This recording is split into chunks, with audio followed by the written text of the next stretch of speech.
2011 সালের একটি সংবাদে দেখছি প্রধানমন্ত্রীকে ভুল বোঝাচ্ছেন উপদেষ্টারা। একটি জাতীয় দৈনিকের খবর। একজন স্বঘোষিত দৃঢ় নেতা কেন ভুল বোঝানোর ফাঁদে পড়ে বারবার গণবিরোধী সিদ্ধান্ত নেন?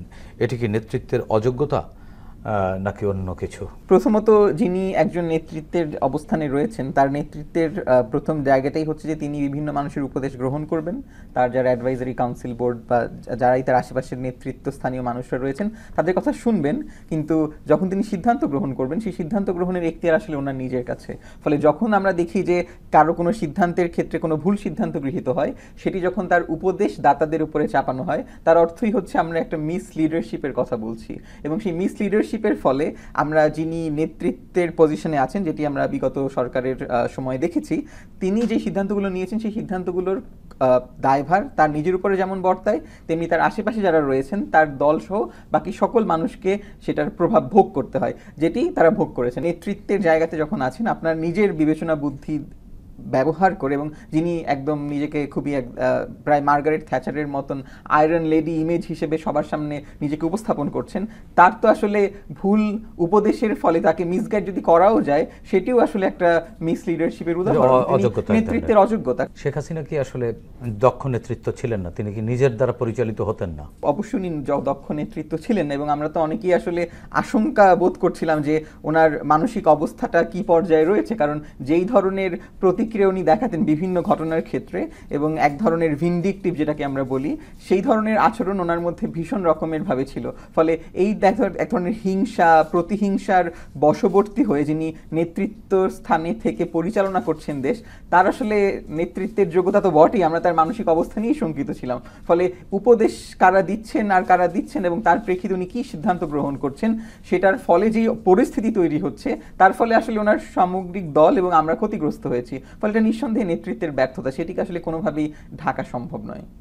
কিন্তু অভিযোগ আছে উনি সবসময় ভারতের উপরে, ভারতের পরামর্শে চলতেন, ভারতের প্রেসক্রিপশন নিয়ে চলতেন।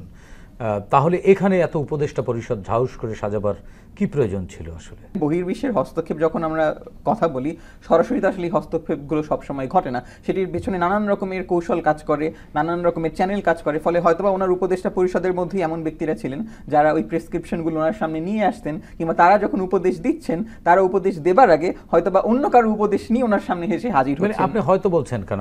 আপনি এখনো কি কনফিউজড?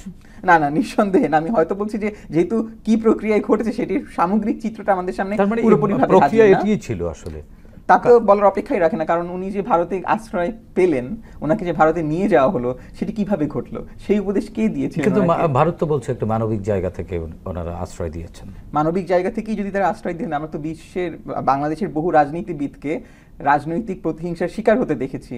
তাহলে খালেদা জিয়াকে কেন ভারত জায়গা দিলেন না? তিনি তো একটা নেতৃত্বের স্থানীয় জায়গায় ছিলেন দীর্ঘ সময়, বাংলাদেশের দুইবারের নির্বাচিত প্রধানমন্ত্রী, তিনবারের নির্বাচিত প্রধানমন্ত্রী। ফলে ভারতের সঙ্গে তার যে সম্পর্ক, সেই সম্পর্ক তো আসলে প্রতিবেশী সম্পর্কও হতে পারতো। কিন্তু আমরা তো আসলে দেখি যে একটা নির্দিষ্ট দলের সাথেই ভারতের সব থেকে বেশি দহরম মহরম, এবং তাদেরকে আশ্রয় দেবার জন্য, এবং শেখ হাসিনা তো এর আগেও ভারতে নির্বাসিত ছিলেন, অন্য দেশে তিনি নির্বাসন নেননি। ফলে এই যে তার এক ধরনের ভারতের উপরে নির্ভরশীলতা, রাজনৈতিক নির্ভরশীলতা, সেটি তো আওয়ামী লীগের এবং শেখ হাসিনার রাজনীতির এক ধরনের মূল চাবিকাঠি, যেটির ভিত্তিতে উনি আমাদের আওয়ামী লীগের রাজনীতির অনেকটা ভারত নিয়ন্ত্রিত। এটি বলতে চাচ্ছেন আপনি আপনার আলোচনায়? তো সেটি নিঃসন্দেহে তাই, এবং সেটির সঙ্গে আসলে কংগ্রেস কিংবা বিজেপি ভারতে কারা ক্ষমতায় আছে তার উপরে আসলে সেটা খুব একটা নির্ভর করে না। ফলে মনে হচ্ছে যেন তারা ভারতের পররাষ্ট্রনীতি, ভারত তার প্রতিবেশীদের সম্পর্কে যেই ধরনের নীতিমালা আকাঙ্ক্ষা করে যে তারা এই ধরনের আচরণ করুক, সেই আচরণের বশবর্তী হয় এবং সেই আচরণগুলোকে তারা প্রতিফলন ঘটান তাদের নীতিমালায়। সেটি পররাষ্ট্র নীতিতে ঘটেছে, আমাদের পানি বন্টন নীতিতে ঘটেছে, করিডোর দেওয়া থেকে শুরু করে রাস্তাঘাট বানানো, সীমান্তে আমাদের নীতি কি হবে কি হবে না সেটি আমি তো দেখেছি। সীমান্তে পুরোপুরি আমরা ভারতের উপরে নির্ভর করি, আমাদের সীমান্ত একেবারেই অরক্ষিত। এখনো কি তাই?